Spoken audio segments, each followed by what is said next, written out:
Bonjour tout le monde, bienvenue sur ma chaîne Ineria Guidance. On se retrouve dans cette nouvelle vidéo pour le tirage de vos énergies sentimentales pour la période du 15 au 31 mars 2025. Cette guidance est pour les signes solaires, ascendants, lunaires et vénusiens et elle est pour les cancers. Bienvenue mes cancers sur votre guidance et sur ma chaîne. Merci infiniment pour votre présence, pour tout ce que vous apportez à ma chaîne au travers de vos visionnages, de vos abonnements, de vos likes, de vos partages, de vos commentaires. Sans vous, ma chaîne ne serait pas ce qu'elle est, alors merci infiniment. Bienvenue parmi nous à toutes celles et ceux qui s'abonneront. Et en description sous cette guidance, je vous mets tous les tarots et oracles que j'utilise, ainsi que mon lien pour celles et ceux qui souhaiteraient booker une guidance privée avec moi. On garde bien à l'esprit comme d'habitude mes cancers que ça reste une guidance générale qui ne peut pas parler à tous les cancers dans les moindres détails, à la même intensité, pour les mêmes raisons et parfois même au même moment. Donc n'hésitez pas à aller voir vos autres signes pour un autre message ou un complément de message et pourquoi pas revenir un peu plus tard sur cette guidance puisque ce qui ne vous parle pas tout de suite peut vous parler un petit peu plus tard.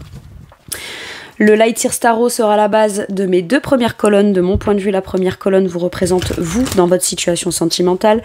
La deuxième colonne représente la personne en face de vous, qui peut être la personne avec qui vous êtes en couple depuis plus ou moins longtemps, ou que vous venez de rencontrer, à qui vous pensez, avec qui il se passe des petites choses. Et puis pour celles et ceux qui n'ont personne. Mais si vous êtes bien sûr prêt ou prête à accueillir quelqu'un de nouveau dans votre vie, ou pourquoi pas si vous êtes en démarche active d'aller à la rencontre de quelqu'un de nouveau, ça pourrait représenter les énergies ou ce qui se passe dans la vie de la nouvelle personne que vous allez rencontrer. Les énergies peuvent être inversées, vous pourriez vous retrouver plus dans la deuxième colonne que dans la première, la personne en face de vous plus dans la première que dans la deuxième, mais ça c'est à vous de savoir où vous vous positionnez en fonction de ce que vous vivez et de si ça vous parle évidemment. Allez, on y va, c'est parti pour mes cancers. Sentimentale, qu'est-ce qu'on vous dit? Ok, on m'a caché la papesse et elle s'est révélée. Ok, on se rend compte de quelque chose, j'ai l'impression. Je vais vous les prendre toutes les deux comme ça. Hop.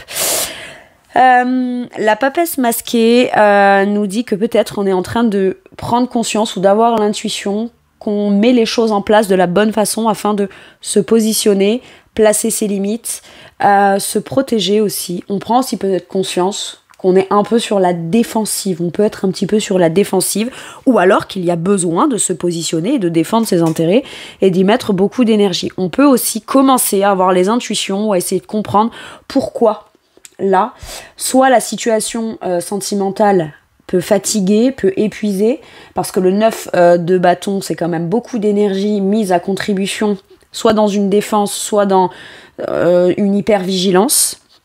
Et jusque-là, on pouvait peut-être ne pas s'en rendre compte et commencer à le percevoir là avec cette papesse qui s'est révélée doucement dessous. Mais c'est surtout qu'il y a peut-être aussi là la volonté soit de comprendre, de réfléchir et de comprendre à l'intérieur de soi comment on va faire pour se positionner, placer les limites afin que plus personne n'abuse, soit essayer de comprendre pourquoi je me mets en hypervigilance. J'essaie de me protéger et de me barricader potentiellement face à des nouvelles personnes que je pourrais rencontrer, vous voyez. On peut avoir la volonté de vouloir rencontrer quelqu'un sans pour autant se rendre compte que par moment on met aussi un peu sur la défensive sur certaines choses, mais ça cache forcément quelque chose. Et cette chose-là, on tente de la comprendre au travers de la réflexion de la papesse, où on commence à le percevoir ou à s'en rendre compte, ou en tout cas on commence à le ressentir, vous voyez. Soit parce que la personne en face vous le dit, soit parce que même vous dites waouh, mais attends, là je me rends compte que là c'est vrai que j'ai été un peu sur la défensive, qu'est-ce que j'ai à en comprendre, qu'est-ce qui se cache derrière? Il y a vraiment cette volonté de comprendre, pas pour ne plus se protéger, non, mais pour se dire est-ce que j'ai tant besoin de me protéger à ce point, à telle intensité, et surtout en m'épuisant à y mettre autant d'énergie. Il y a un truc comme ça, ok. Je vais aller voir les énergies de la personne en face de vous. Bah pareil, elle en aura deux, hein, comme ça au moins, change pas une équipe qui gagne. Donc on a 10 de bâton avec la reine d'épée. Et ce coup-ci, c'est mon 10 de bâton qui est caché derrière la reine d'épée. 10 de bâton nous parle là d'avoir la volonté. C'est pareil, cette personne elle est mais par contre elle est plus dans la conscientisation. La personne qui se trouve de ce côté, elle commence à percevoir des choses et à tenter de les comprendre. La personne qui est de ce côté, reine d'épée, elle sait pourquoi. Elle a une vision claire, elle a déjà l'esprit clair, d'accord? Visiblement, sa réflexion à elle ou ses certitudes à elle se positionnent sur la volonté de prendre une décision ou d'amener une communication plutôt tranchée, plutôt clair et d'avoir quand même un certain courage, hein, de dire certaines choses afin de justement venir se délester d'une pression, d'un poids ou d'une charge de quelque chose qui pourrait peser. Ok ? Il y a cette volonté d'exprimer sa vision, de dire ce qu'on pense, de dire comment on visualise les choses, parce que la reine d'épée a une très belle logique, a globalement dans sa tête, dans son esprit, dans ses idées, sa façon de penser, ou ses principes, ses valeurs, vous voyez, ses croyances personnelles, elle a une vision plutôt claire sur le long terme, d'accord ? Le tout étant de peut-être les exprimer afin que peut-être une non-verbalisation ou une non-communication fasse peser, ça pèse à cette personne de ne pas communiquer sur ce qu'elle aimerait pouvoir communiquer de sa propre vision claire, soit ça pèse à cette personne de peut-être pas savoir peut-être encore comment vous les communiquer ou avec quel état d'esprit. Visiblement, il ou elle est en train, je dis il ou elle, hein, que ce soit une reine ou pas, on parle d'énergie là, hein, pas de genre.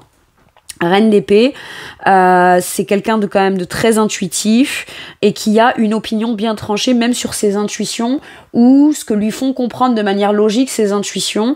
Et là, il y a peut-être le besoin de prendre une décision tranchée afin d'aller exprimer quelque chose qui pourrait soit éviter de lui faire peser une espèce de pression, quelque chose qu'on veut dire et que tant qu'on le dit pas, ça pèse, c'est lourd et au moins ça permet, voilà, on l'a dit, on en a parlé, on peut le laisser derrière, c'est réglé, c'est ça le 10 de bâton. On ne s'encombre pas d'un truc qu'on aimerait dire et qu'on ne dit pas. Soit cette personne est en train, si vous ne vous connaissez pas, de prendre des décisions extrêmement logiques, pragmatiques, structurées, etc. afin de peut-être quitter une situation ou un état d'esprit qui commence à lui peser. Ça peut être quelqu'un qui se dit mon célibat commence à me peser, pas que j'ai besoin de quelqu'un pour vivre, mais là voilà, je suis seule à tout porter et finalement de manière très logique je me rends compte dans mon état d'esprit que finalement j'ai l'esprit beaucoup plus ouvert au fait d'en terminer avec un célibat qui commence à me peser. Vous voyez, ça peut être quelqu'un qui va vous rencontrer maintenant parce que cette personne prend la décision de ne plus être célibataire. Donc ça peut amener à ce qu'elle pose un acte ou qu'elle aille à un endroit à un moment donné particulier qui fera que vous allez vous rencontrer. Et vous pourriez être quand même en hypervigilance, mais vous allez vous en rendre compte. Si vous vous connaissez, eh bien la personne en face peut-être est en train de réfléchir à élaborer un discours où vous exprimez certaines choses, mais elle a bien envie quand même d'exprimer les mots justes, d'accord ? Parce que la reine d'épée, elle est dans la justesse des mots, la justesse, elle veut s'assurer que les mots qui sont prononcés soient au plus près de ce qu'elle pense réellement ou comment elle visualise les choses. Et elle a bien conscience que tant qu'elle ne l'exprime pas, soit ça lui fait porter un poids à lui ou à elle, soit il ou elle a l'impression que ça peut faire aussi porter un poids justement à la relation. Et si cette personne commence à vouloir s'exprimer, vous allez quand même être un peu sur la vigilance sur ce que il ou elle aurait à vous dire. Et si il ou elle ne s'exprime pas encore ou n'est pas encore en train de s'exprimer, vous êtes un peu sur la défensive, peut-être que ça vient un peu vous challenger dans votre patience. Ça vous épuise beaucoup, peut-être que vous êtes en même temps vigilant ou vigilante, vous avez placé une limite en disant non stop c'est la limite, moi je parle plus, moi j'ai dit ce que j'avais à dire, ce n'est pas à moi de m'exprimer, donc voilà, mais mine de rien, les moindres petits signes que pourrait envoyer cette personne, on reste quand même vigilant ou vigilante là. Ok, quel est votre challenge ? Donc ça peut être un blocage qui est conscient ou inconscient, pour vous, hein, ou en tout cas la personne qui se trouve de ce côté, le 5 de coupe. Réussir à se positionner et à ne pas croire que c'est ce qui mènera forcément à une rupture ou à une fin. Ou alors si vous êtes en période de non-communication avec cette personne ou que vous êtes célibataire, d'accord ? Si vous êtes sur la défensive, c'est parce qu'il y a peut-être encore des énergies de tristesse ou de sentiments d'échec du passé qui sont encore en train d'impacter finalement.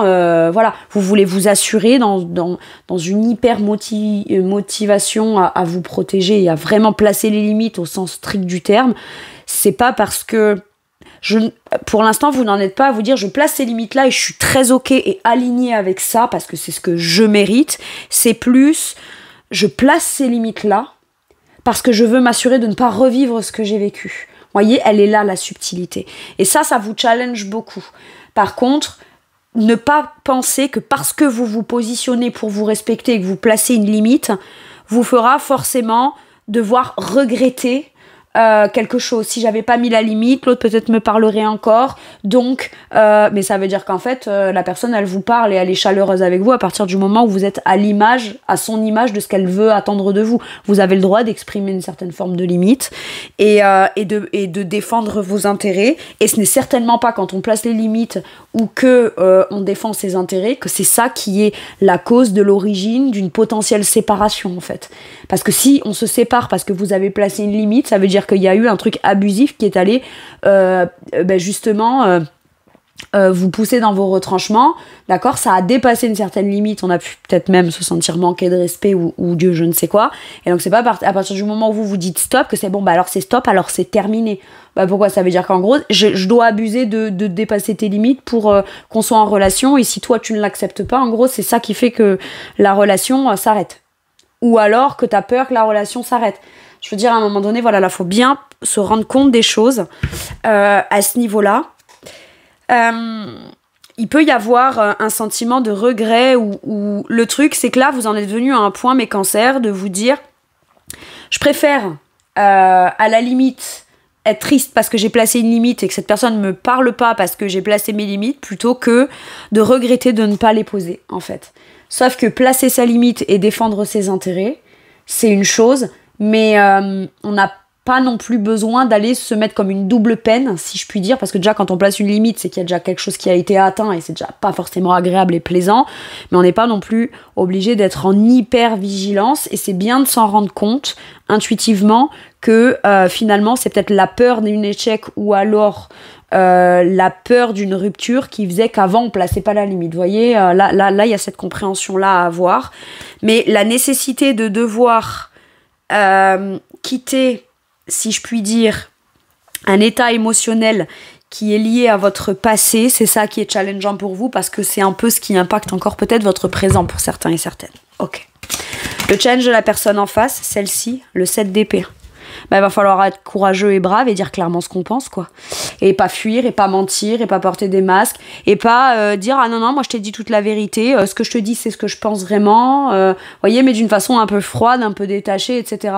Oui, on a parlé avec logique, on n'a pas parlé avec son cœur. Et quelque part, est-ce que quand on s'exprime ou qu'on s'exprime pas, on cherche pas à fuir quelque chose justement d'émotionnel et à se mentir à soi-même en se disant non, ma tête me dit que oui, c'est logique. Oui, ta tête, elle a sa raison, mais ton cœur, il dit quoi? Et visiblement, t'es en train de fuir quelque chose de ton cœur, donc soit potentiellement de te mentir à toi-même, soit de mentir ou de fuir une discussion avec l'autre parce que tu te mens à toi-même par rapport aux émotions. Mais ça commence à peser, d'accord? Par contre, vous, c'est vos intuitions, la connexion à vos intuitions qui est masquée par cette hypervigilance, et du côté de chez cette personne, c'est sa logique implacable qui prend le dessus et qui vient masquer le fait que ça pèse lourd ou que ça fait peser quelque chose de lourd sur la situation. Donc à un moment donné, j'ai l'impression que cette personne, elle doit avoir du courage et elle doit quand même aussi assumer ses dits, ses non-dits, ses propres mensonges ou certains mensonges ou certaines fuites. Vous voyez, c'est pas forcément le 7 d'épée, ça peut être des mensonges, des cachotteries, des trahisons, ça peut aller jusqu'à des trahisons. Mais ça peut être aussi j'ai peur d'être trahi. Mais mine de rien, parce que j'ai peur d'être trahi, dès que je ressens des émotions, eh ben, j'agis en comportement un peu de fuyard et usurpateur un peu, parce que je veux pas me connecter à mes émotions. Bah très bien, mais alors à ce moment-là, qu'on vous foute la paix. Définitivement, ou jusqu'à ce qu'on soit prêt à dire ce qu'on ressent dans son cœur, quoi. Mais bon, là, s'il y a contact et connexion, à un moment donné... Voilà, il y a besoin d'aller affronter sa part de responsabilité aussi, là. Avec un 7 d'épée, c'est clairement, j'arrête de fuir mes faux semblants, j'arrête de vouloir, en catimini, embarquer toutes les épées, tac, et me barrer, là. Et à un moment donné, non, il faut aussi que je me rende compte que ma logique peut être très logique et très vraie et je dirais, légitime, mais ça ne justifie pas tout. C'est très légitime si on te prend que toi dans l'équation, mais à partir du moment où ça implique une autre personne, en gros, bah, il faut aussi assumer que cet état d'esprit ou ce positionnement assez détaché, assez dans la vérité, assez dans le côté très logique et implacable, ben oui, ça peut être aussi quelque chose que tu as mis en place afin de fuir quelque chose d'émotionnel. Et ça peut être ta part de responsabilité de ce qui a été provoqué par rapport au chagrin de l'autre. Voilà, à un moment donné, il y a un truc comme ça. Ne pas fuir, soit quelque chose qu'on se dit pour essayer de se convaincre, mais vous savez, on est obligé presque de trop insister là-dessus ou avoir trop cet état d'esprit-là comme pour le rendre encore plus légitime que ce qu'il n'est ou n'est pas à 100%. Et donc là, voilà, là, il s'agirait d'assumer et de ne pas fuir. Ok. Fuir dans un espèce de silence de non, voilà, je t'ai dit ce que j'avais à dire, j'ai raison. Bah, visiblement pas tant que ça, parce que derrière, hein, quand même, il y a un truc qui pèse. Il y a un truc, t'as besoin d'aller te l'alléger dans ton cœur, dans ton âme et d'arrêter de porter quelque chose comme ça, quoi. Ok. Votre atout, ou l'atout de la personne qui est de ce côté. Votre volonté d'aller de l'avant, votre motivation. Vous êtes prêt ou prête à communiquer de manière cash. Vous répondrez à cette personne, mais je n'ai pas l'impression que c'est vous qui serez à l'origine. Alors, vous pourriez avoir très envie de communiquer, sauf que si vous communiquez, vous vous dites, moi je suis quelqu'un de communicant, j'écoute les intuitions, j'écoute les synchronicités, je suis prêt ou prête à aller de l'avant, dans de l'optimisme, dans de la positivité, dans des actes ou dans des communications qui sont porteuses et positive, je veux pas recommuniquer dans le but de ne pas arranger les choses ou dans le but que cette communication ou ces échanges ne seraient pas porteurs et positifs, d'accord ? Par contre, c'est soit vous prenez la décision de ne pas communiquer, soit peut-être que vous allez peut-être dépasser quelque chose et vous être à l'origine d'une communication, mais dans le but que ce que vous avez à dire puisse être porteur et positif. Comme si je veux pas avoir de regrets, au moins j'aurais tout tenté. J'ai un truc comme ça. Par contre, vous répondrez de manière pas distance, c'est plus, voilà, je me protège derrière ma barrière là, oui, je veux bien te répondre, oui, je serai communicant et communicante, mais dans ma communication, il est essentiel que tu comprennes le sens positif de mon besoin de devoir me protéger ou de devoir. Là, il y a une limite. Et cette limite, elle a failli être dépassée ou elle a été dépassée. Il y a un truc qui a dépassé les bornes. Et ben, en fait, on communique de manière très optimiste qui va de l'avant sur les raisons. En fait, vous êtes comme genre transparent. Vraiment, vous êtes très transparent ou transparente. L'autre se pense transparent ou transparente, peut-être plus que vous, parce que il ou elle incarne l'énergie de la reine d'épée qui, clairement, quand elle dit quelque chose, elle le dit. Mais ça ne veut pas dire pour autant qu'elle dit les choses, surtout les domaines. Là, elle dit sa façon de penser, elle dit pas sa façon de ressentir. Voyez ? Donc, alors que vous, il y a quand même et de l'émotionnel, et de l'action, et de la communication, de la volonté, de l'optimisme, de l'enthousiasme, afin de... Vous êtes prêt ou prête à faire tout ce qu'il faut, à poser les démarches dans de la communication. Maintenant, par contre, vous n'avez pas envie d'avoir affaire à quelqu'un qui vous dit ce qu'il ou elle a envie de vous dire et qui esquive des sujets qui pourraient le ou la déstabiliser émotionnellement sans pour autant que ce qui déstabilise cette personne ou ce qu'aurait peur d'affronter cette personne vous concerne à vous directement. Mais encore, si ça vous concerne même pas à vous directement, c'est encore moins logique que ce soit vous quelque part qui devient en vivre les conséquences. Hein. Allez. Donc vous très communicante avec une façon très optimiste et très vivante et très porteuse. Ok.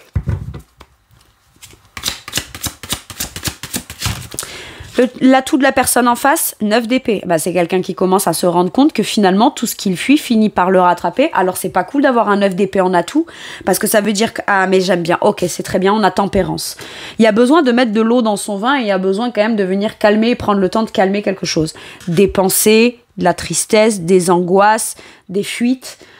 Comprendre l'origine de pourquoi je fuis. Quel est l'élément déclencheur ? Qu'est-ce qui me fait mentir ou pas exprimer quelque chose ? Ou qu'est-ce qui me fait déclencher de vouloir absolument penser à la personne ou réfléchir à la relation plus avec ma logique qu'avec mon cœur, en fait ? C'est quoi qui déclenche ça ?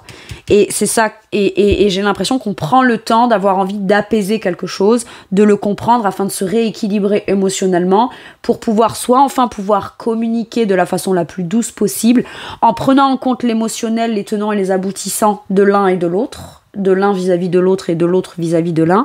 Et en même temps, c'est ça qui pourrait permettre aussi soit de s'entendre, soit de trouver un terrain d'entente, soit de venir, oui, se réconcilier. Tempérance, c'est possible, avec tempérance. Il y a cette volonté-là, en tout cas, à toucher l'autre personne. 9 d'épée, c'est que cette personne, finalement, elle est presque obligée d'aller jusqu'à l'extrême de ce qui l'angoisse. Parce que d'un côté, elle fuit quelque chose, ou elle ment, ou elle s'avoue pas quelque chose qu'elle ressent pour vous, par peur. Donc elle se ment, elle fuit, ou alors c'est parce qu'elle a peur d'être trompée, trahie, qu'on lui mente ou je sais pas quoi. Mais à la fois, quand elle ne vous parle pas ou qu'elle ne vous parle plus, elle a également des peurs et des angoisses. Et là, quand elle est dans ça, mais seule avec elle-même, c'est bien, c'est cool, t'as fui, t'as évité d'affronter tes peurs, c'est bien, mais ça te provoque une autre angoisse, une autre anxiété, et tu t'imagines le pire, en fait. Et cette personne, l'atout qu'elle a, c'est qu'elle commence à comprendre qu'elle est tellement quelqu'un qui est plutôt cérébral, au premier abord, qui est très facile c'est quelqu'un qui a un état d'esprit tellement ouvert et tellement logique et qui peut aller très très loin et très très vite qu'effectivement, ça peut la faire aussi aller très très loin dans des pensées négatives qui ne se révéleront pas être forcément la vérité, mais qui viennent comme être tellement présentes dans son esprit qu'elle finit par croire que ça peut être un vrai potentiel de réalité, donc elle finit par fuir. Ok, et ben là, mais en ayant quand même la posture de dire mais non, moi j'ai pas peur, mais non, moi je fuis pas, mais non, non. Vous voyez, c'est quand même un certain aplomb, quoi. Elle a quand même de l'aplomb, cette personne. Et en plus, elle a une façon extrêmement perspicace et intelligente de l'exprimer. Donc des fois, on se remet en question soi-même et on se dit mais attends, du coup c'est moi le problème ou c'est... Vous voyez, j'ai un truc comme ça. Et la personne en face, là, du coup, elle a tout, c'est que quelque part, elle est en train de se rendre compte que finalement, ce qu'elle est en train de créer, parler, pas parler, trancher, juste être dans le cérébral et pas connecté au cœur, elle commence à prendre conscience que c'est lié à ses propres peurs et à ses propres angoisses à elle. Et c'est très bien qu'elle s'en rende compte, parce que ça signifie que c'est pas ce qu'elle veut. Elle ne veut pas ça, mais elle se rend compte que peut-être que c'est le genre de personne qui sabote ou auto-sabote dès qu'elle commence à toucher quelque chose qui leur font ressentir des émotions qu'elle pourrait vraiment percevoir comme fortes. Donc elle préfère remonter à l'état du mental et fuir quelque part. Mais en même temps, elle a quand même ressenti quelque chose pour vous. Et vous, là, c'est particulier, donc ça lui provoque d'autres angoisses. Et c'est bien qu'elle s'en rende compte, parce que ça peut vouloir lui donner comme signal que finalement, ses angoisses et ses peurs, je sais pas moi, d'être trompée et trahie, ce qui voudrait dire qu'après elle serait plus avec vous. Je vous parle dans l'hypothétique de ce qu'elle a peur, hein, d'accord ? Finalement, elle est en train de se rendre compte que pour éviter ça, alors que c'est pas ce qui est en train de se passer, elle est en train de plus être avec vous. Mais finalement, son pire cauchemar se réalise. Elle est quand même plus avec vous. Et pourtant, il n'y a pas tromperie, il n'y a pas trahison. Il y a juste fuite, d'éviter ça au cas où. Et c'est juste parce qu'il y a quelque chose qui a peut-être pas encore guéri ou qui a peut-être pas encore été cicatrisé ou compris à ce niveau-là. Mais après, moi, je suis pas du tout dans le jugement. Je veux dire, voilà, chacun a son mécanisme de défense, conscient ou inconscient, qui est mis en place. Et ça dépend des personnes, ça dépend des tempéraments, ça dépend des outils qu'on a en sa possession pour pouvoir gérer des traumas ou des blessures ou des peurs ou des appréhensions. Et je crois qu'il y a autant de façons de pouvoir le gérer qu'il y a peut-être d'êtres humains sur cette planète. Mais là, voilà, là, on a quelqu'un qui commence à conscientiser que finalement, tout ce qui a pu être angoissant ou générer une espèce d'angoisse, c'est que dans la tête, là. Et ça ne veut pas dire pour autant, c'est pas tu te fais des films, t'es fou, t'es folle. Non, c'était légitime. Ça, c'est des conséquences peut-être d'autres traumas justement que tu n'as pas réglés. Ou dont tu as peur et que tu n'as même pas pris encore conscience que tu as peur. Et là, tu commences à en prendre peur et ça se manifeste sous des pensées obsessionnelles, sous l'anticipation de tout, ça va forcément mal se passer. On est en train d'envisager de quelle façon ça pourrait mal se passer. Et si ça se passait bien finalement. Et là, j'ai le « et si ça se passait bien ?» Et si finalement, tout ce que j'ai peur et tout ce qui m'angoisse, c'est pas ça qui se réalise. Donc, ok. Donc, je prends une décision et je reviens peut-être à la communication et il y a besoin de venir alléger tout ça. Ok. Allez, mes cancers, je vais aller voir la situation.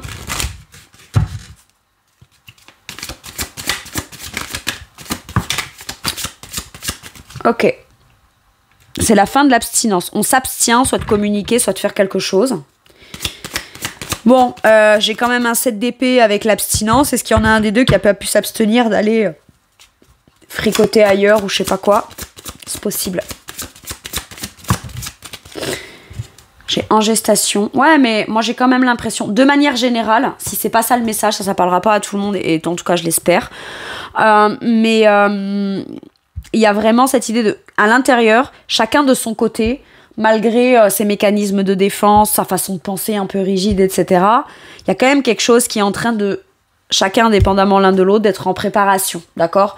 Chacun prépare un truc vis-à-vis de l'autre et chacun prépare aussi l'idée de se dire, bon, si on revient à la communication, je communique pas encore, mais je commence à penser le fait de devoir peut-être régler au travers d'une communication Voilà. Mais on se dit, voilà. De toute façon, il faut bien peut-être qu'il y en ait un des deux qui communique. Si l'autre ne le fait pas, ça aura au moins le mérite de pas rester chacun dans son coin, un sur la défensive, un qui se tait, un qui dit rien parce que je suis convaincue d'avoir raison. Et alors oui, j'ai raison si je me prends que moi en considération, mais bon, là, il y a quelqu'un d'autre en face, donc il faut prendre aussi en considération l'autre. J'ai besoin d'argent. Et on a besoin d'avoir quelque chose de concret. Besoin d'argent, là, ça me fait dire ça. Parce que l'argent, c'est quelque chose de concret. C'est une énergie concrète qui permet de pouvoir échanger. On a besoin d'avoir quelque chose de concret qui sera comme la matière qu'on aura peut-être pour permettre un échange avec l'autre. Peut-être qu'on essaye de vouloir discuter par l'autre ou faire un signe à l'autre qui viendrait donner le signal de bon... est-ce qu'on se remet en communication ou pas? Mais c'est par un biais peut-être détourné. J'utilise quelque chose de concret pour lancer un signal à l'autre, pour voir si ça peut déclencher peut-être une communication entre nous. Et je sais pas trop encore à l'intérieur, je sais pas trop ce qui va naître de cette discussion, parce que c'est encore masqué peut-être par le silence et la défensive de l'un et de l'autre. Mais... on a quand même besoin d'avoir concrètement cette conversation afin d'aller révéler, voir ce qu'on peut en retirer. Moi, j'ai un truc comme ça. Ok.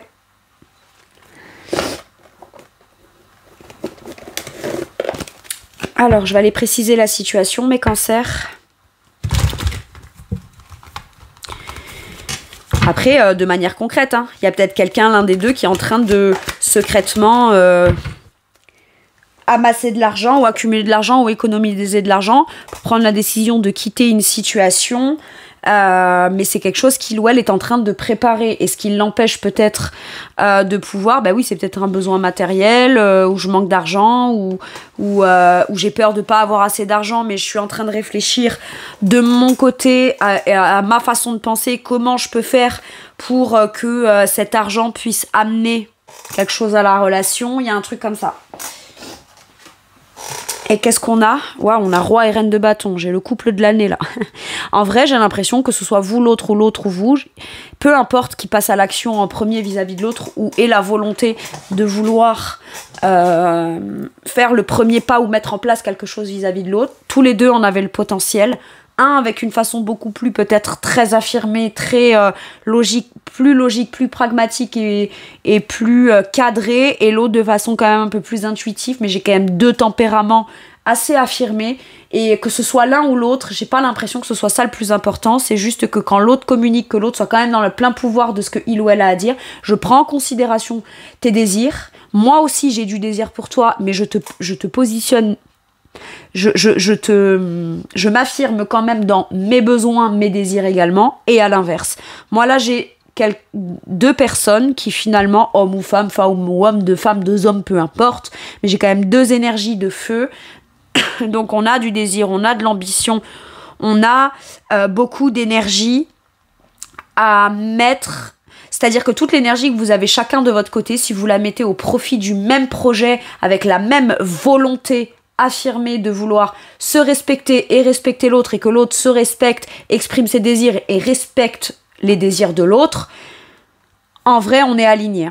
En vrai on est alignés et on est fait pour être ensemble là. Mais il y a quand même besoin qu'il y en ait un des deux qui passe à l'action vers l'autre, et qui que ce soit, voilà.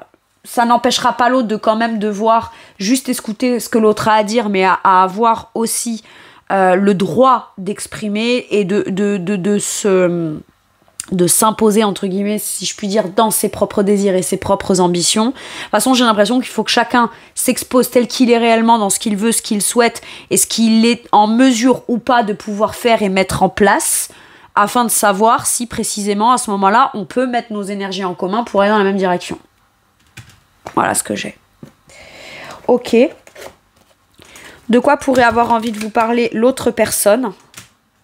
Ouais, c'est soit quelqu'un qui a souvent abandonné par peur de l'échec, soit qui s'est senti abandonné, soit qui abandonne et qui a peur de l'abandon, mais qui est en train de sortir de ça. Qui se rend compte que finalement, j'ai fui par peur d'être abandonné. Donc du coup, en fait, tu te retrouves quand même seul dans ton coin et quand même abandonné. Et finalement, c'est toi qui as abandonné par peur d'être abandonné. J'ai un truc comme ça là. Et cette personne peut-être aimerait pouvoir vous parler de ça. De sa blessure d'abandon ou de qu'elle conscientise bien qu'au finalement, ça peut être quelque chose qu'elle met en place de manière régulière. C'est dès que ça commence à prendre trop d'ampleur et être trop vivant et commencer à peut-être vraiment commencer à se manifester, à se concrétiser, paf, on prend une décision de fuite où on se ment à soi-même, où on essaye de se convaincre l'inverse de ce qu'on désire vraiment.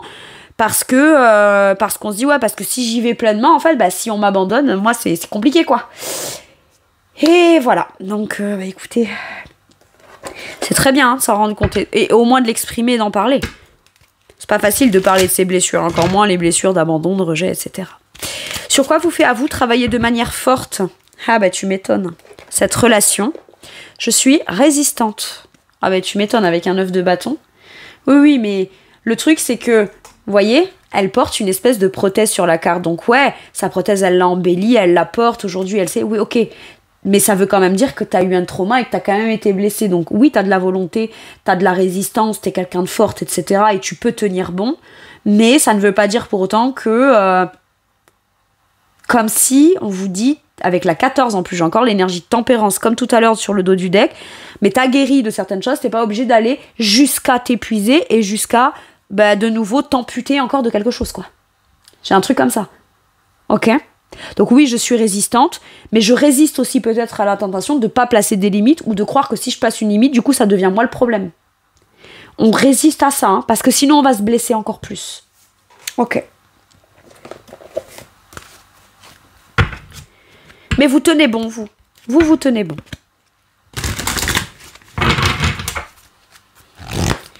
Qu'est-ce qu'on vous dit avec celui-ci? Trahison, secret et déception. Moi, j'ai l'impression qu'il y a besoin de revenir sur ça. Quelque chose qu'on n'a pas dit ou qu'on a dit mais c'est pas vraiment ce qu'on pensait, ou alors on a fait croire que c'était ça qu'on pensait mais finalement là on est en train de s'exprimer avec mais finalement on se trahit soi-même, on dit pas la vraie vérité de ce qu'on ressent et du coup on se déçoit soi-même et on déçoit l'autre. Mais moi j'ai l'impression que c'est du côté de la personne qui est de ce côté-là, ça. Ok, un dernier message ou un dernier conseil pour vous, mes cancers? C'est ça qui se joue là pour vous, hein, sur cette deuxième quinzaine. Enfin en tout cas, moi, c'est le message que j'ai, et c'est si ça vous parle, hein, c'est ça. Maintenant, si vous êtes heureux avec quelqu'un, qui n'a pas de fuite, qui n'a pas de trahison, qui n'a pas de défensive, vous êtes juste heureux et épanoui, bon, et ben j'ai envie de dire, tant mieux, c'est cool, et ben vivez pleinement votre relation, et ce message aidera les gens qui s'y retrouvent là-dedans. As de coupe. Impeccable. Alors, l'as de coupe, on nous parle d'une ouverture du cœur, du potentiel d'un nouveau départ qui fait extrêmement plaisir, dans lequel on se sent en joie, en amour, en harmonie, avec un joli potentiel d'évolution. Mais ça passe par devoir régler des problématiques. On prend pas juste un nouveau départ parce qu'on a beaucoup de désir l'un pour l'autre et que c'est tout feu tout flamme. Voilà. On n'a rien à se prouver ni à prouver à l'autre. Par contre, pour quelle bonne raison on a envie d'aller dépasser nos difficultés? Et une fois que ça c'est fait, le potentiel d'un nouveau départ et d'une ouverture dans le cœur est largement possible. Alors, belle et nouvelle expérience émotionnelle, relation amoureuse ou une amitié profonde, éveil des capacités extra-lucides. Éveil des capacités extra-lucides. Pour moi, là, ça vous concerne vous, avec cette papesse qui était cachée juste derrière. On commence à se rendre compte des choses qui sont importantes de mettre en place et c'est important de les défendre, justement parce qu'on aime. Et justement parce qu'on veut être aimé à la même hauteur de ce qu'on est capable d'aimer aussi. Hein. Ok ? Donc, éveil des capacités extra-lucides ou des intuitions spirituelles, lettre d'amour ou une nouvelle maison. Voilà mes cancers, c'est tout pour moi pour cette guidance. Je vous remercie de m'avoir écouté. Je vous fais tout plein de gros bisous. Prenez bien soin de vous et à bientôt pour une nouvelle guidance. Merci, au revoir.